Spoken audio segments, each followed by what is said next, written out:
Hello student, good morning. आइए एक problem हम देखते हैं। ठीक है। अब particles of charge q and mass m moving under the influence of uniform electric field and uniform magnetic field flow a trajectory from p to q shown in figure. The velocity at p and q are इतना इतना दिया हुआ है। ठीक है। तो हमें ई find करना है। इलेक्ट्रिक फील्ड क्या होगा, फिर rate of work done by p और वर्क डन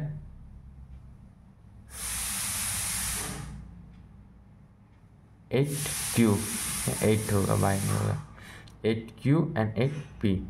ठीक है। अच्छा, जो ट्रेजेक्ट्री हो रहा है पी से क्यू जा रहा है तो पाथ कुछ इस तरह से हो रहा है। ठीक है। तो ऐसा कैसे हो पा रहा, पाथ जो बन रहा है ऐसे, ये electric field and magnetic field की वजह से हो रहा है। अगर सपोज कि जब मैग्नेटिक फील्ड नहीं होता तो पाथ ऐसे बनता है, नहीं बनता। जो चार्ज पार्टिकल्स हुआ सीधा जाता जाता कि नहीं डियर स्टूडेंट। ठीक है। अभी वे क्या कर रहा है, कुछ इस तरह से ट्रेजेक्ट्री फ्लो कर रहा है। अगर बी नहीं होता मैग्नेटिक फील्ड तो चार्ज पार्टिकल्स सीधा जाता। ठीक है। और हमें क्या निकालना है, ई फाइंड करना है और work done eight P and Q. तो देखिए, तो जो मैग्नेटिक फोर्स की वजह से कुछ भी क्या होता है, वर्क नहीं होता है। ये हम इससे पहले वाले जो लेक्चर में हम डिस्कस कर चुके हैं। मैग्नेटिक फोर्स के वजह से,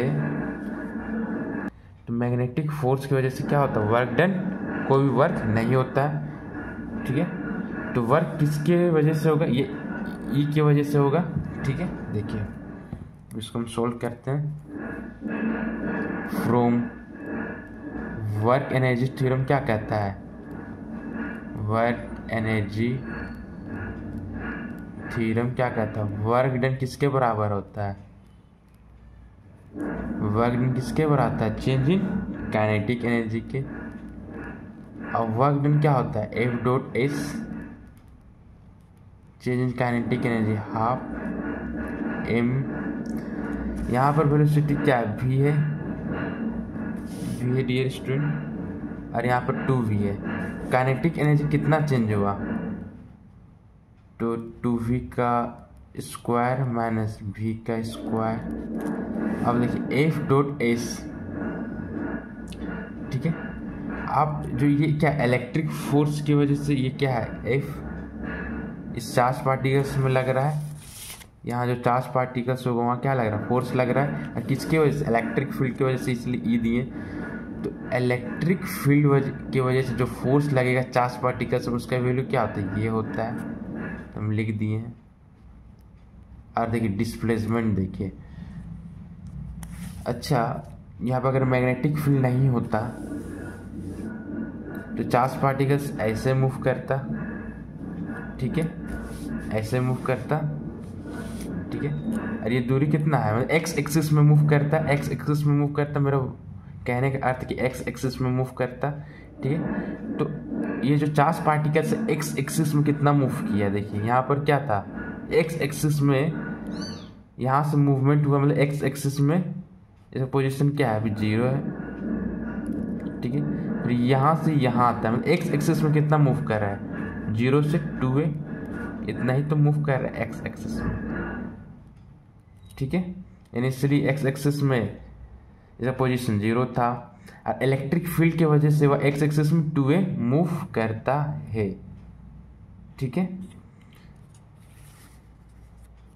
इस अब हम इलेक्ट्रिक फील्ड की वजह से निकाल रहे क्या, वर्क डन निकाल रहे हैं। तो इसमें जो एस होगा, जो डिस्प्लेसमेंट होगा, वो इलेक्ट्रिक फील्ड की वजह से लेंगे, जो कि क्या है, 2a है।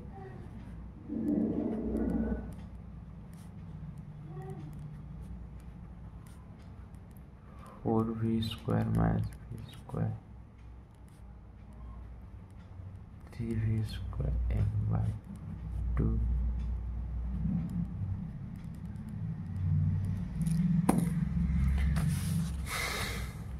आप देखिए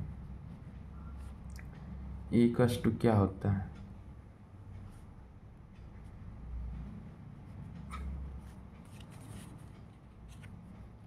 v स्क्वायर